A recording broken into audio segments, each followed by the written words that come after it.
well, it's 1 o'clock now. So I'm just going to welcome everybody. And as people come in, we'll just bring them into the room. Um, as you can see on your screen, and I can see that everyone is staying muted, which is really helpful so that we don't have any interference. Know that there will be time at the end of our program for questions and answers. So I'll ask you to post your questions by clicking on the chat function of Zoom. At this point, you know, it used to be nobody really knew how to use Zoom, but now everybody's using it 12 times a day. So I know you know what I mean when I say post your questions in the chat box. If you want to post them privately, you can, because I'll be reading the questions to Joe at the end, you can send them to me, but send them to me at Dennis Miller because I am logged in as him at the moment.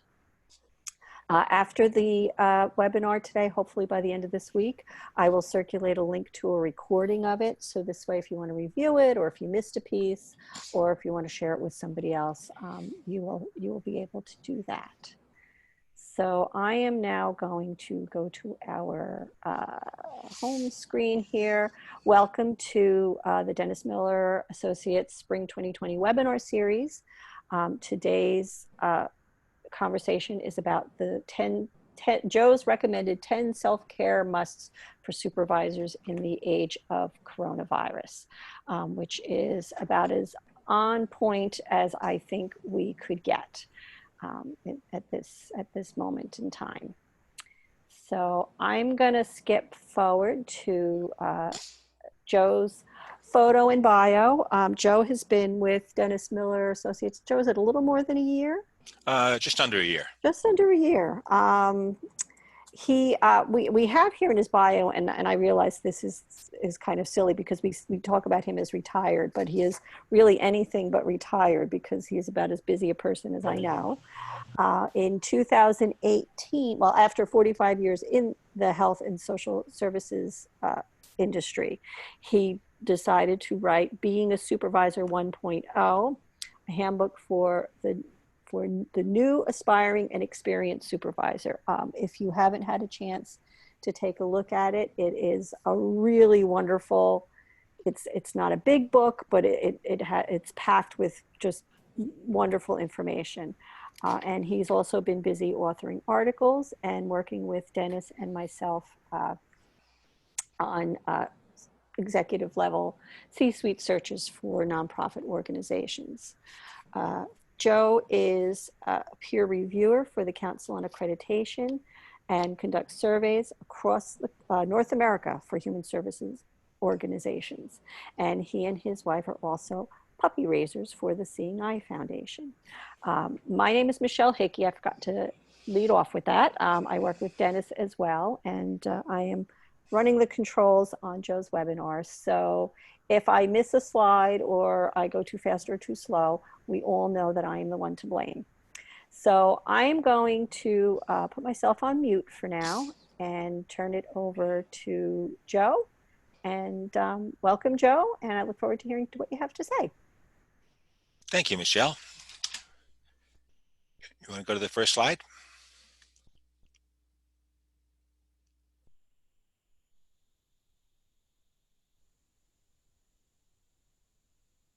Are we switching slides? Joe, I'm trying to do that. There we go. Okay. I know. I was like, there I go. I failed at the very first slide. So greetings, everybody.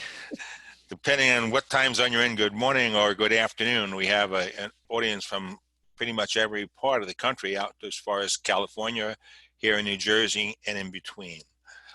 So I want to start off these first four slides are what I call basic premises or my beliefs and assumptions that shaped my thinking about self-care and helped me to come up with these 10 musts. And after the 10 musts, I'm going to talk a little bit about a self-care plan for yourself.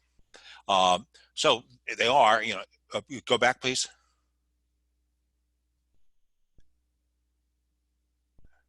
Michelle, can we go back? Good. So, the first one is if you don't take care of yourself, it's not going to be long before it affects your ability to take care of others. Part of the problem with self-care, I think, as it comes to supervisors, is that supervisors generally feel an obligation to take care of two other parties, their direct reports and their boss. And in fact, sometimes, usually often, that's in their job description, some kind of responsibility for subordinates and the boss. And supervisors generally are evaluated, at least in part, if not in a big way, on how well they do take care of their staff and their boss.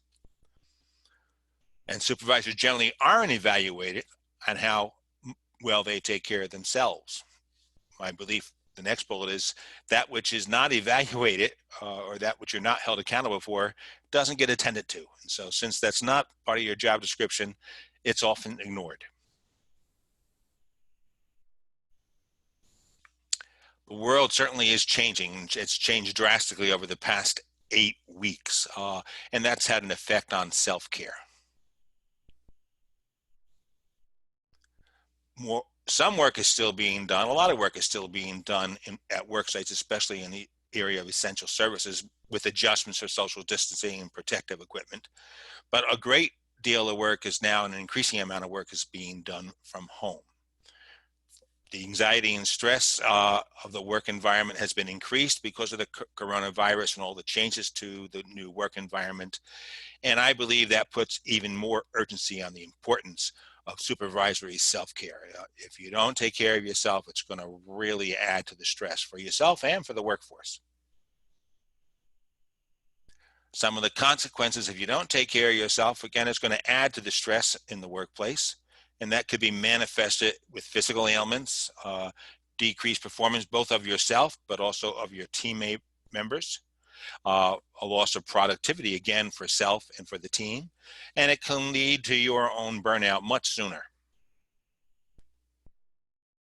So let's start with the 10 musts.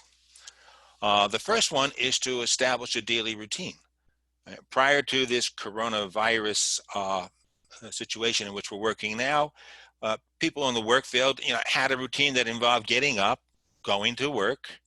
Activities at work could be outside in the community, after work, whatever took place in your work environment, whether it was going to community events, sporting events for yourself, recreation for yourself and your kids, shopping, movies.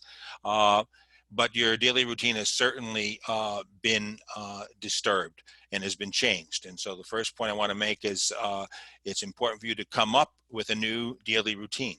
And you want to maintain a balance between your work and home. One of the things I suggest here is, let's not stay in pajamas or workout clothes all day. It might help you in terms of structuring your day and separating work from non-work, to get up and get dressed for work, whatever that means for you. Continue to take care of yourself. My wife checked me very carefully to make sure my hair was combed before I went on the camera this morning. But doing simple things like that, staying with some pre-work routine activities is going to help you. Make sure you're taking your meals and not stacking all day. Make time for the kids and for your household chores, for your downtime. And very importantly, I think in that last bullet is to come up with a schedule. You had a work schedule back when you were all going to work each day. So you knew what starting time was, ending time was, and conference time was, and what happened when you got home. But that's sort of been thrown out the window. So it might be very helpful for you to actually write out your schedule for the day, not just for work, for your entire day, which now could be spread out through the day too, because you can't just have your 8-hour or 10-hour workday when you're at the same time when you're also incorporating, someone else living at home with you, perhaps children's care and them doing their schoolwork. But write out that schedule and share it so that other people will know what you're trying to do, and hopefully you'll respect their schedule and they'll respect yours. Exercise is important to keep up with your exercise. You could be sitting around all day, and I'll probably use that word couch potato a few times. And if you're snacking on junk food or comfort food all day, the longer this goes on, the more difficulties you're going to have in getting back in shape. You can't go to the gym, but you can use your own equipment if you have it, or you can use other resources. There's televised resources, recorded regimens. My wife does her yoga classes online each morning. One of those seeing eye puppies that we have will be right next to her. It was kind of comical when she started it. When she was doing downward dog, our puppy was climbing under her, trying to do it right next to her. After a couple of days, she got used to it and just pulled her bed up alongside my wife's mat. And so she sort of watches her do her exercises. But it'd be good to do some exercising. If you can get outside and socially distance and do that, make sure you get outside during the day. You may have walking paths that you can go to. Depending on where you live, there may be parks that are open, but get used to getting out of the house where you can and where you can do it safely. But very importantly, put it on that schedule I talked about in the first step so that you know what your routine is going to be. One of the gifts we have, I think, of this time of coronavirus is what I call the gift of time. You have more time to do some other things. You can't go out to eat. Well, you can cook for yourself. You can't cook, you can learn how. You can research that online. There's recipes you can find online. You may have some old cookbooks around the house. If you are doing that, be sure to eat healthy. Where you can use online shopping for supplies and for groceries, do that. Whether you're going to get a delivery service that'll deliver to home, or you can pick up outside curbside delivery to be more safe, do that. And it's okay to be eating some junk food and some comfort food. We can all use some comfort in this environment. But I also mentioned searching online for meal deliveries, which can be challenging. They're starting to ease up. I don't know around the rest of the country, but for the first 3 or 4 weeks, we couldn't get in a queue to get food delivery. We actually just got our first food delivery today, and so hopefully we'll be in a regular schedule for that so that we do not have to go to the grocery stores. Next. I suggest make a to-do list. And this is everything in your new life at home. So it's not just work to do, it's also home improvements. And I'd suggest you don't say you can't do something. There's a YouTube nowadays for just about everything. Since retirement, my wife has suggested, why don't I do this or do that? Replace the putty. And I said, I can't do that. We need to get a plumber. And she said, look at YouTube. So you can be surprised at things you can learn online, whether it's for your home life or your work life, like even Googling some information about Zoom and other online gathering platforms. Also include with that to-do list, if you have children at home, kid time for both school and both fun. And make sure you put all those things in your schedule. It's important for you. Now we're isolated, but we don't have to be totally isolated to stay in touch with your family, with your friends, and with your staff. And there's all sorts of different technologies you can use, and I'm suggesting you mix them up so you don't get in a rut and it does not become monotonous. So you can use text messaging, you can use FaceTime, the old-fashioned phone, online gathering platforms. Some of the online gathering platforms are now being used for more than just using it for work. People have had game nights, movie nights, social hours, online dinner parties. There's all sorts of creative ways you can go about mixing up that communication to stay in touch with family, friends, and staff. I would suggest, if you're not familiar with it, lots of folks are now familiar with the Google Meeting platform and with the Zoom platform, but start Googling online gathering platforms to learn more about it and practice it with friends and coworkers. One good piece of advice would be to practice it with someone else before you use it for work, so you get some of the bugs out. When calling staff, in terms of keeping in touch with staff, don't just address the necessary work product. Show them that you're concerned about them and you're interested about them. So be sure to start off by asking how they're doing, what they're doing if they want to share it with you, and how their family's doing. And then you move into the work product.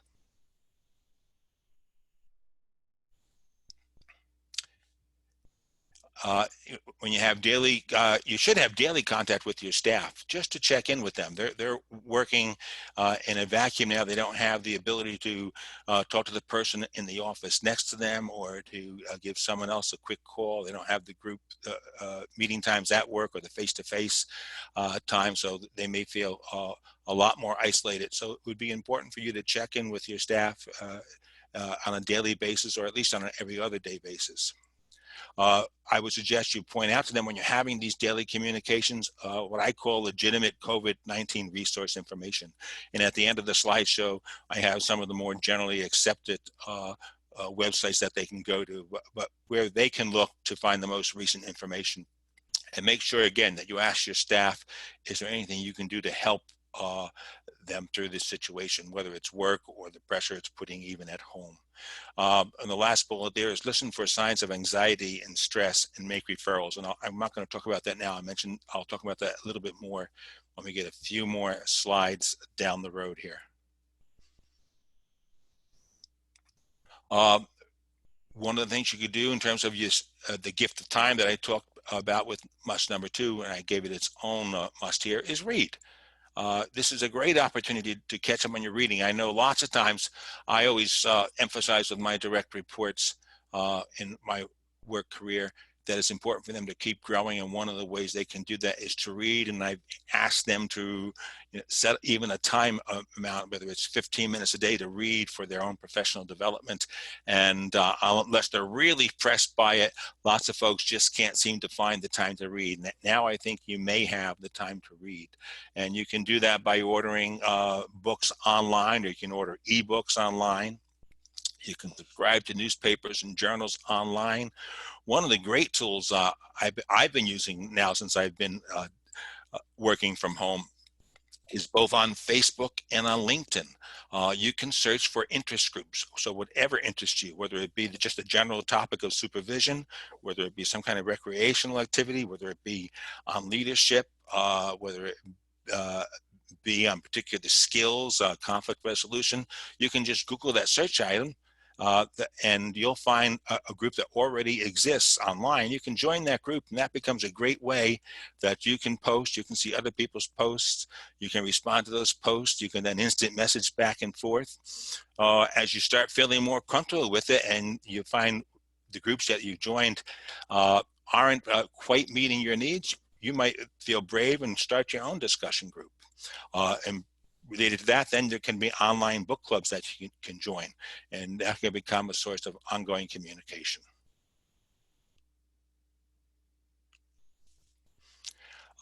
You need company. This is one of the things my wife and I have been doing. We've started it before the crisis started, but a lot of local animal shelters, and they may be actually running out of puppies now, but you might want to give the local animal shelter a call and see if you can adopt or foster a pet for even a short period of time. If you do that, that's going to give you some company for yourself and your family, especially if you have kids in the house with you. That could be a distraction so you can get some of your work done. If the kids have a dog to play with, it's also a source of the exercise I talked about. You can get out and play with the dog in the yard. You can walk with the dog in the neighborhood, or we're again doing that with social distancing. And then you'll be doing a good for the shelters. You'll be easing the workload there and the crowding there. And you may end up having a new friend for life. So give that some thought. In terms of self-care, there's things you can do, whether it's meditation, whether it's prayer, relaxation techniques, guided imagery. When I say guided imagery, the key phrases that I recall from my training and my counseling days is going to the lake, or go to the beach, or go to the mountains, where you can visualize that. Any of these, or all of these, or some of these can help you relieve the stress of life right now and work. If you don't know how to do those things, again, there are plenty of online resources and the YouTube videos you can search for. I particularly like and encourage you, if you're not familiar with any of these techniques, is to Google the words guided imagery and look at how they explain to you how you can do that. And most of us, I think, have a favorite place, whether we like to go to the beach, whether we prefer the mountains or the lakes. And using these guided imagery techniques, you can come up with your own cue word. I want to go to the beach, and then you can start visualizing that in your quiet space and relax. And so once a day, twice a day, you might want to take that time where you can in your crowded household to do that. I'm suggesting, if you can create your own she shed or he shed. That's a mouth twister. Perhaps you already have an existing den or office, and you can adapt that for private time or relaxing, decompressing time, whether it's you set up some ground rules of the house when daddy's or mommy's door is closed, unless the house is burning down, and don't come in. If you don't have a room you can use for that, you might be able to have just a comfortable area in the house where you set up your favorite chair and make sure you have a table next to it where you can put the remote put your snacks there, have a lamp there too, for reading, or headphones so you can listen to something. And just put that on your schedule that we talked about in the beginning, and let the kids know in the house, or the other person know in the house, this is my private time. Try to respect it. One of the caveats in doing this is avoid becoming a couch potato. I don't think people that have other people in the house have to worry about that too much, but especially if you're alone. You don't want to be sitting in front of the TV all day. And I use one of my favorite Latin phrases there from St. Thomas Aquinas: it's all things in moderation, omnia res in moderationis. So TV is good, and even binging is good to watch some of your favorite programs, but 10, 12 hours of it at a time is not good. You want to keep informed. You're isolated now. You're not getting out, talking to others. So your major source of information is the TV. I suggest you try different sources, not just one. So you're getting different perspectives on the news, and especially on coronavirus, and what you consider to be reputable sources. And again, some of them are listed for you at the end of this presentation. One of the problems, I think, and challenges that you want to avoid is news is right now available 24/7. And if you have the time, you could be sitting in front of the TV from the moment you wake up to the moment you go to bed. And that is not good. Especially it is not good towards the end of the day to be watching this upsetting news and unsettling news about coronavirus and number of new cases and deaths. To me, that's the last thing you want to do as you're getting ready to go to bed. Your stress is going to be at its highest level, and you're going to probably find you have a hard time getting to sleep and an uncomfortable night's sleep. So schedule that news earlier in the day, just like you wouldn't take caffeine maybe after 7 o'clock, because that's going to keep you up. After a certain hour, don't take the news, and limit how much you spend time doing that.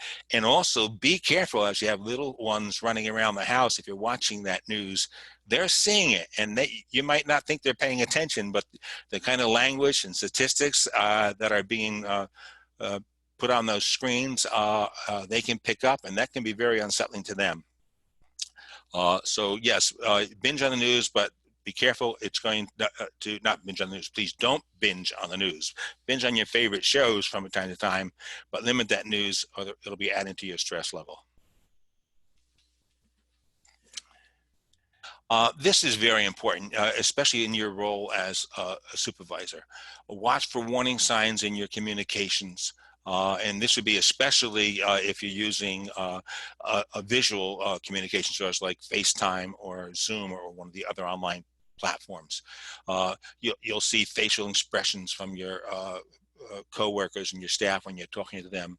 You'll hear stress points in their texts or their emails. You'll see stress points in their texts or their emails. You'll hear stress in the way they speak if you're having a conversation. So watch for signs, especially over time, of growing anxiety among them.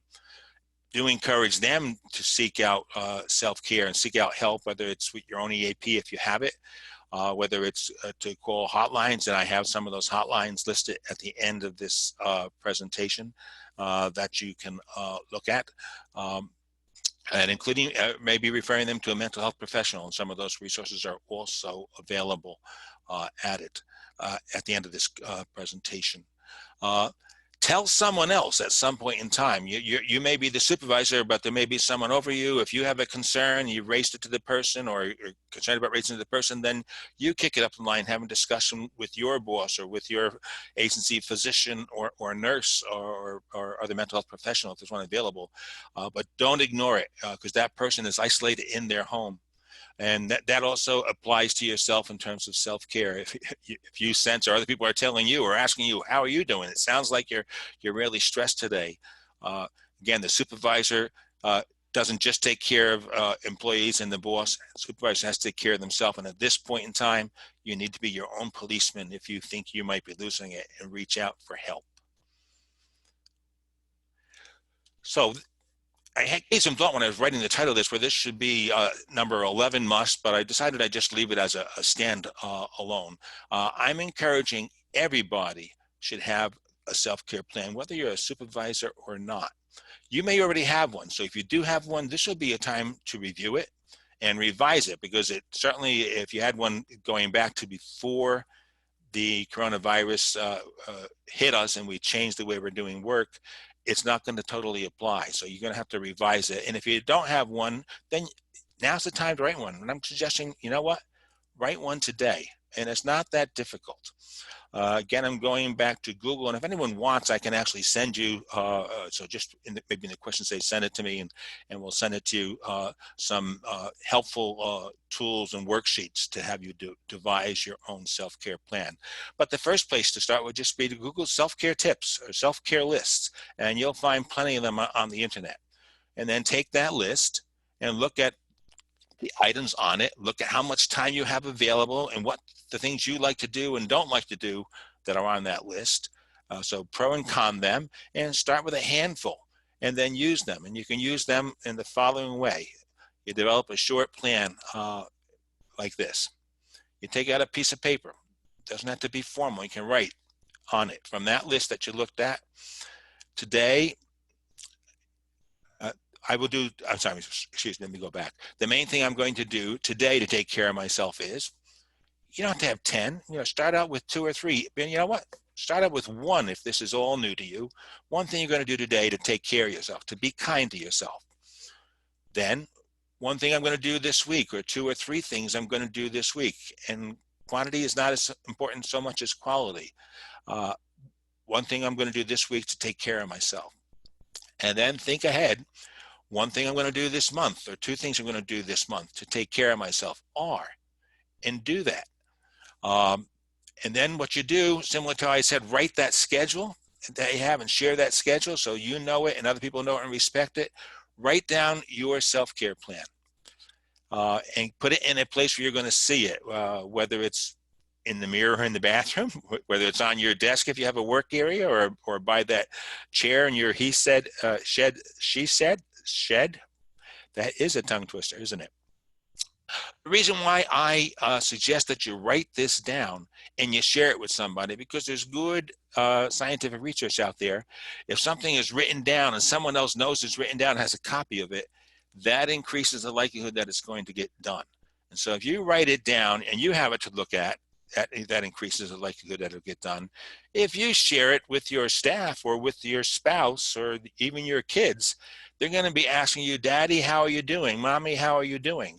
And they're going to be your cheerleader or your coach to spur you on to do that. And as you do that, that might cause you to add some more items to that list, so you can get that positive reinforcement from the other people in the household. And that could be part of the discussion, going back to the must-do steps when you have communication with your staff, is ask them how they're doing with their self-care plan. If they shared it with you, you can even ask specifically, how are you doing with your going to the beach exercise, Joe? That shows that you're interested in them, and that also reinforces for them that they're slipping and they need to do more to take care of themselves. And the self-care plan, in the past, when I would write a self-care plan at work, it was good for a good deal of time, at least months. But in this current environment, I'm suggesting that you can keep reviewing that plan and revise it. And you might have to even revise it at this time every other week or every month, because our environment is going to continue to change. And so you may need to add to or take items off that self-care list. Okay, next one. So these are the resources I talked about, and again, you'll have them when you get the slides from the program, and they'll be in the video presentation that you're going to get. And these are more for information about the disease itself and the impact and the symptoms, and how to take appropriate precautions. I think the next slide is going to get into the mental health component. Yes. Here's some of the sources you can look at, and we certainly don't want number 2, but we've already, I don't know if you've seen it, but I saw on the news, I guess late last week, 2 physicians that took their lives after coping with the disease, and in one case, the person themselves recovered from it, but just the stress of that work. You wonder who saw the warning signs. Of course, there's probably a lot of warning signs being missed right now for the folks on those front lines in the hospitals. They have to be under a terrible amount of stress. But here are some of the mental health resources that are available to you. Next slide. Up. Okay, here's the list of upcoming. So I'm going to turn it back to you, Michelle, in terms of questions. Yes, actually, I'm going to, while I do our Dennis Miller public service announcements, feel free to post any questions you have in the chat box. But today was the second of a series of 7 free webinars that we're offering through June 10th. So you can access the registration to all of these by visiting the link below, dennismiller.com, Board Leadership Institute webinars. Each of the webinars is being recorded. So again, if you can only pop in for part of it, we're happy to share the video. And the videos do include the slides, because that was a question that came up. So I hope you'll be joining us for the rest of the series. Here is Joe's public service announcement page. There's an image of his book. You can order the book by visiting his website, Can't Stop Bleeding. And I hope you'll take advantage of that and take a look at his book, because it really is it's a great desk resource. It's worth reading through and then having on hand for the questions that invariably come up. Yes. Just want to pick up on one thing you said there, and encourage people on the topic of leadership and supervision.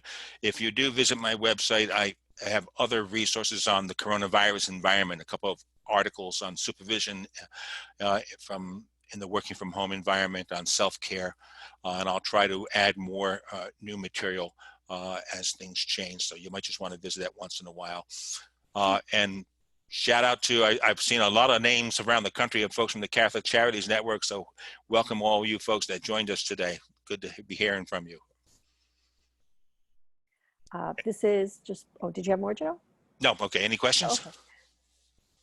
Okay. Before we get there, I just wanted to encourage people, if you want to take a deeper dive into nonprofit leadership, Dennis has 2 online courses that are available for subscription by visiting his website: How to Become a High-Performing Nonprofit Board and How to Become a High-Performing Nonprofit Executive Leadership Team. Talking about tongue twisters again, Joe.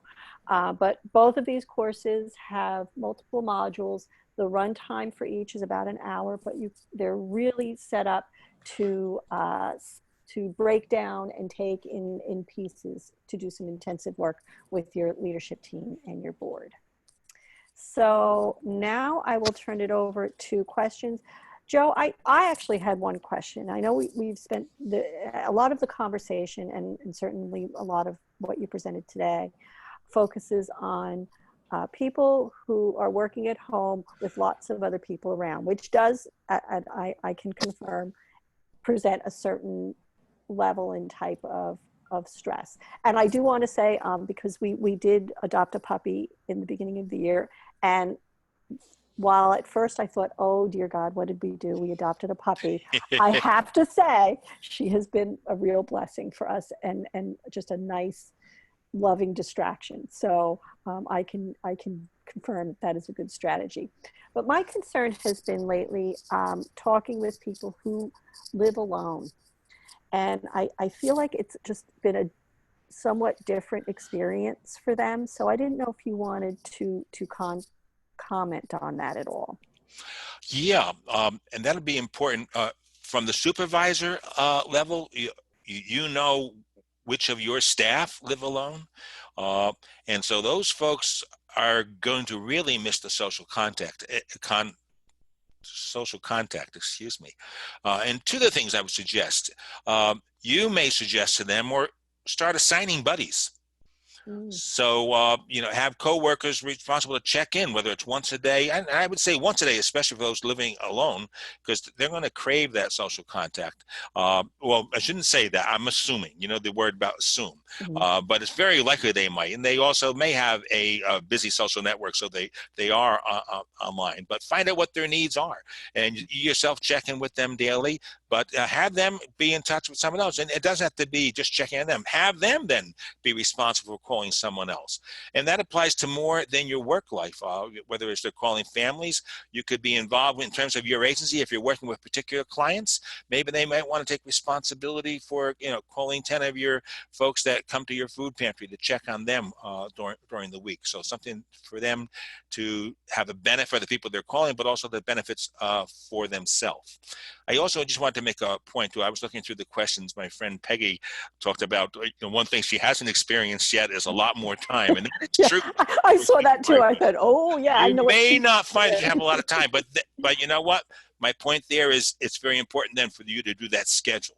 Force yourself to schedule some time to take care of yourself. So you have I used to have a welcome sign on my door, but sometimes I would have a sign on my door saying, um, what is it? Messengers might be shot, but you might want to have that do not disturb time. At least make some sacred time that the people you're living with, the people that you work with know. Don't be calling. This is the 10 minutes I have to go to the beach in my little comfortable In my chair, mind, and I yes. get a phone call. In fact, the other day I got a Facebook from my granddaughter that I didn't want to ignore. Oh, I was trying to oh, do some work, yeah. and so I made a point later in that evening sharing my schedule with my daughter so that we'll try to control FaceTimes to the time of day that's good for us and them. A question came up, and this is kind of, you were heading in that direction anyway. But what happens when you're dealing with a supervisor who seems to think that since you're working at home, you can do more than you were already doing in the office, and it's starting to get very, very stressful? Mm-hmm. Well, I think just the opposite. They may be able to do less. One thing I think the supervisor needs to be aware of is that everyone has obligations. And so those people who are Mm-hmm. working from home, they have obligation to whoever else is in that home. Mm-hmm. And you need to be flexible as a supervisor. They may not be able to get their work done from 9 to 5 because 9 to 5 may be some school time. They Mm-hmm. certainly got to feed the kids. And Mm-hmm. so you got to adjust your expectations of, yeah, these are the tasks you're going to get done. You tell me how you're going to get it done. And Mm-hmm. part of that may be I'm going to get it done at 8 o'clock at night or 9 o'clock at night rather than 9 o'clock in the morning when I used to. But the supervisor does have to have expectations and have to hold people accountable, but you need to be flexible and allowing them to get the job done. And I think you may need to adjust. And that may be a discussion, talk about what do you think you can handle? And you'll start hearing people that are doing similar jobs, a range of things, of numbers of what they can handle. And so you might want to challenge them if someone's coming in with, I'm going to do 2 and everyone else is doing 5. But look at what the stress is in their lives and what the obligations are in their lives and try to adjust your expectations Mm-hmm. accordingly. Mm-hmm. And I think it's especially hard, with all the economic forecasting, that people are concerned about holding on to their jobs. So that maybe some communication with the supervisor, some honest communication would be recommended. I think it would be, and you want to use the any opportunity you have to give them the attaboys. And Mm-hmm. now you want to do that one-on-one, but then when you have your team meetings, you want to make sure you recount for some folks because they don't necessarily hear what's Mm-hmm. been going on in the workplace because they're not physically in the workplace. Right, So you right. want to use the public forums you have to build people up wherever Mm-hmm. you can. There's another question. This is a little bit different. Someone is asking for some elaboration on self-care plans. So when you're doing what might a self-care activity be? or Okay. self-care strategy? Yeah. What might that be? Okay. Well, again, going back to the presentation, is I'd Google it, and also, Michelle, I can send you if it's easier, or if I have a list. I'll be happy to send anybody that wants some more Yeah, resource well, you material. know But what? some would be, my idea of self-care is to listen to classical music, Mhm, or if I want to do that deep muscle relaxation, mhm, to go through some deep muscle relaxation or some guided imagery. Uh, Pampering myself, sitting in the tub with a scented candle or incense, and listening to music. mhm, Uh, Having a cocktail, you know, depending on whether you're in a friend of Bill's or not, cocktails may or may not be good, and one might be good as opposed to 10. But again, going back to that, in all things in moderation. Uh, some people like to do the yoga for mhm, relaxation. I for my relaxation, and I do a lot of reading professionally, but then I love to read my James Patterson mhm, novels mhm, for enjoyment, or watch my favorite show. But and I'll include in some of those resource lists. But that's why I said look at a list, Google it. mhm. But I hate classical music. I Yeah, may like this. that So might be from more that stressful. I don't list, know. what do you like? Right. And baking. And I'm told from some of the stuff I've read that there's a lot more bakers going on, and I've There's become a the baker lot in of the baking family. going on. My Yes. my granddaughters love my oatmeal cookies and my sugar cookies, and so yeah, that's for fun, and that's relaxing to me to Yes. do that. Yeah. It may not be for you, but I'll send some. I'll put some materials together that we can send Yeah, you. I can circulate them when I circulate the recording Good. so that it all goes together. All right. Well, I think we've slowed down on questions. Is there anything else that you wanted to throw in at the end, Joe? No, again, thank you all. Yeah. Oh, where'd you go? Joe?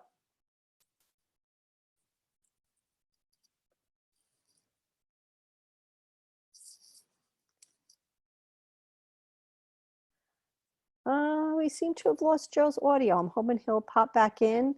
I hope you enjoyed this webinar. I did. I know I'm probably going to review it again. And like I said, I'll be sending the video recording around, which will include the slides. And I want to thank you all for joining. Have a great day. Stay sane, stay safe, and we'll see you at the next webinar.